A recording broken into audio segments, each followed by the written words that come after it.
obviously that guy's a crook.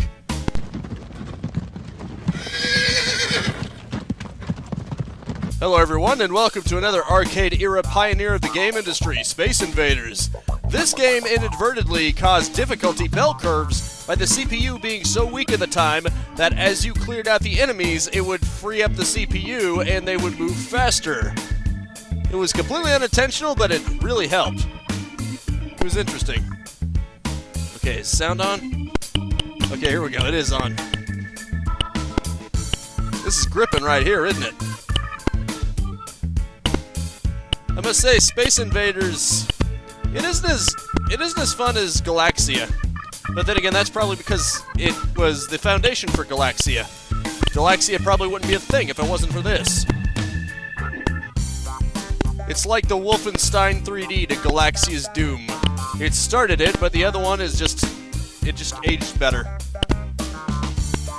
Not bad though. There is some room for strategy. Like you can shoot through your own shield and then you'll still be protected mostly by their attacks. You have 3 ships.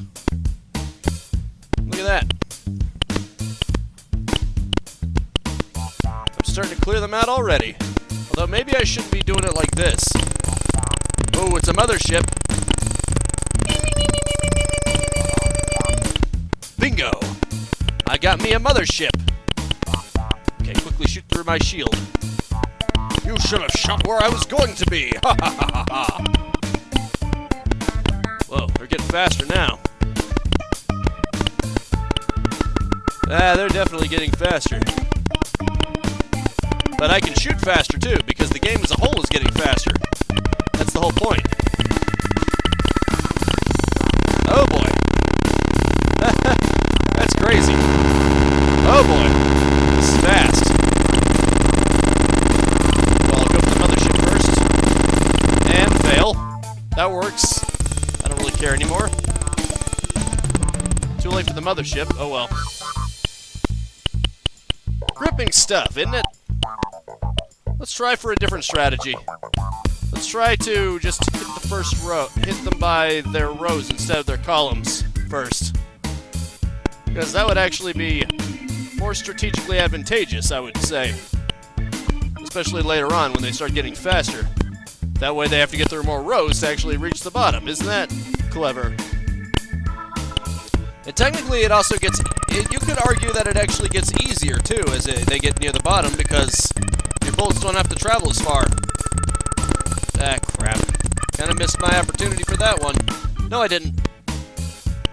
I got me the mothership, baby. You gotta love that random element that just adds to it. It's just there for a score.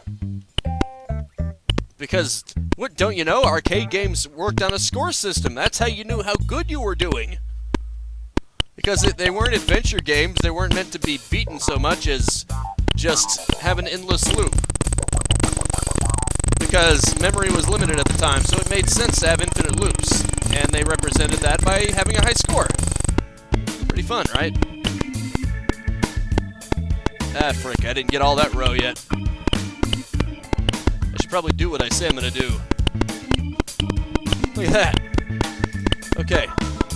Now these ones are the closest. Mothership. I'll show you a ship, you mother. Okay, now get all the ones from this row. Let's see if I can do it. Not too shabby. Let's see. Bingo. I have to anticipate their movements. I'm not doing it very well, as you can see. Oh boy. Come on, shoot through the shield. Okay, come on. I have to predict their movements better.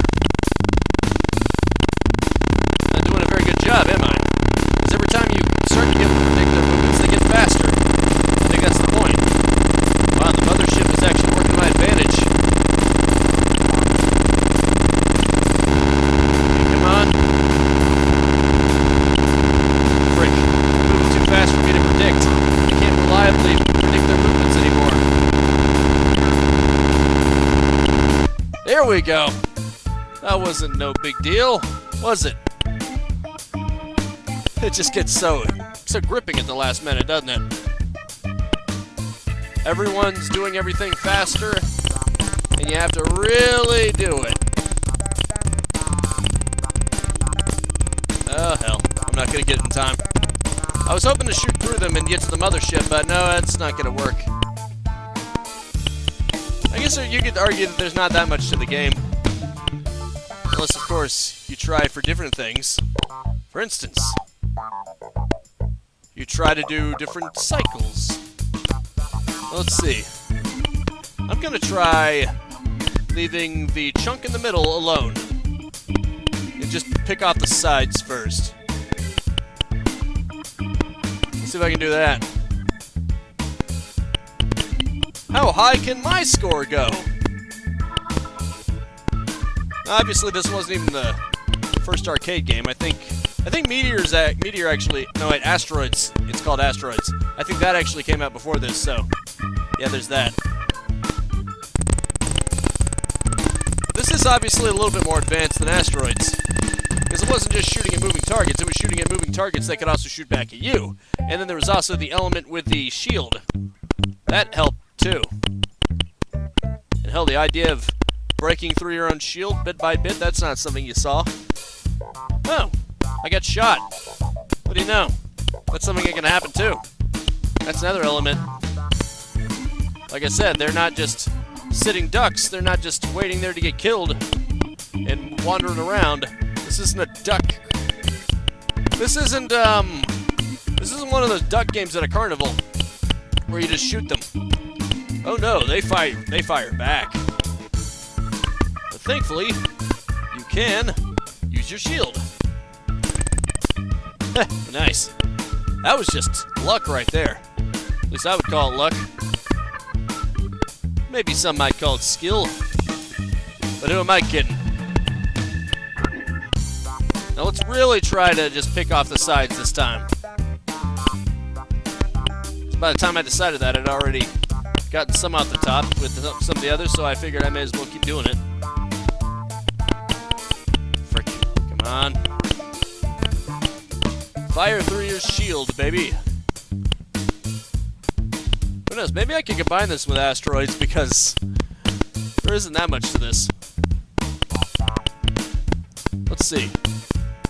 I'll try to do the last column on the sides. It seems that your bullet disappears when you shoot a new one, so you can either shoot immediately if you missed, or you can wait a little bit so that your bullet can actually hit far enough. Because if you just mash it, you're gonna have a hard time hitting targets in the back, especially the mothership. It'll be going right towards it, and then it'll just disappear. I guess that's another way the game tried to cost cut with performance. It just makes your bullets disappear whenever you fire a new one, because that's introducing new elements. The game isn't so much good with... Oh, hell. That is weird. That sound right there. Oh, crap. Let's be clever about this. Come on, it's not working. Come on. Ah, crap. Fast. I gotta predict their movements somehow. Okay, there we go. It's over 3,000. How high can my score go before I decide that this is enough? Obviously, the arcades are way before my time, or at least when they were new. I think I remember being in an arcade machine once or twice, but obviously by then they had been extremely out of date. I'm not that old. Not really. I'm not old enough that I can say that arcade machines were new for me. The closest that I had was arcade, maybe simulations in other games. That was interesting.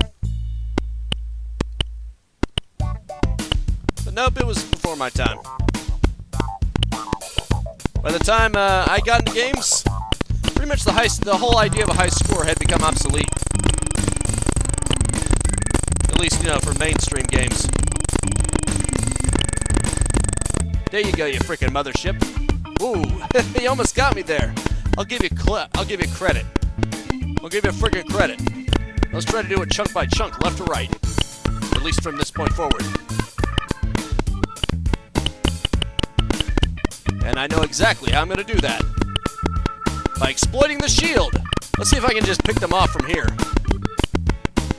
Okay, I guess I'll have to go against the left to right thing then. I mean, if I'm going to pull that off.